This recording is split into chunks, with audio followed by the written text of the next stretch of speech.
Get ready with me pour porter plainte pour menace de mort ce matin. Voilà. En fait, j'ai décidé de vraiment plus laisser passer les menaces de mort cette année. Donc ce matin, on va porter plainte contre Antonin. Vous vous souvenez d'Antonin? Je vous l'ai montré dans une story il y a 2 jours. Antonin parce qu'Antonin est pas très courtois, Antonin est pas très gentil.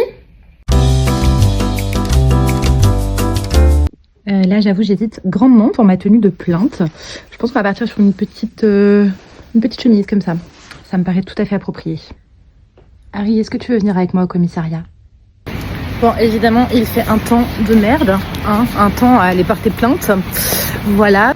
Bon, du coup on y va et on a un peu de marche, donc ça va me laisser le temps de vous raconter les raisons pour lesquelles cette année j'ai décidé de porter plainte quand je reçois des menaces de mort.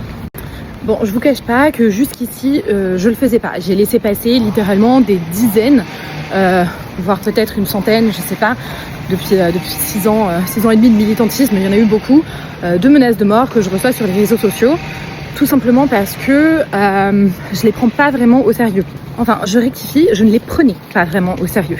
Je les prenais pas vraiment au sérieux en me disant voilà, c'est des gens qui ont du temps à perdre sur internet, qui sont, la plupart du temps, ils étaient anonymes, hein. La plupart du temps ils étaient anonymes et donc je me disais c'est des bouffons, voilà, c'est des bouffons qui ont du temps à perdre et qui essayent de chercher la merde. Et aussi parce qu'on va pas se mentir, porter plainte c'est chiant.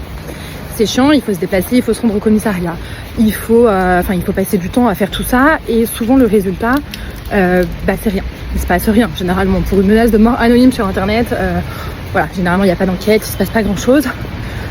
Donc, de manière assez habituelle, je ne portais pas plainte. Je vais même vous dire, je n'ai jamais porté plainte pour une menace de mort. Sauf que, vous l'avez vu cette année, les temps ont changé, enfin l'année dernière, on peut maintenant se faire tuer assez facilement pour ses idées politiques.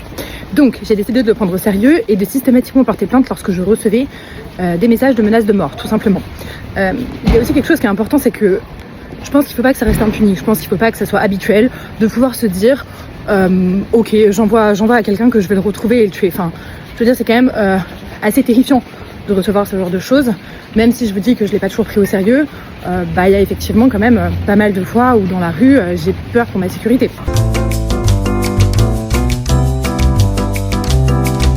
Bon, je suis restée tellement longtemps au commissariat qu'il a carrément arrêté de pleuvoir entre les deux, ce qui est plutôt une bonne nouvelle. Je reviens donc à la maison avec un magnifique compte rendu de procès verbal, voilà. Et évidemment, je vous tiens au courant de la suite, s'il y en a une. J'espère qu'il y en aura une.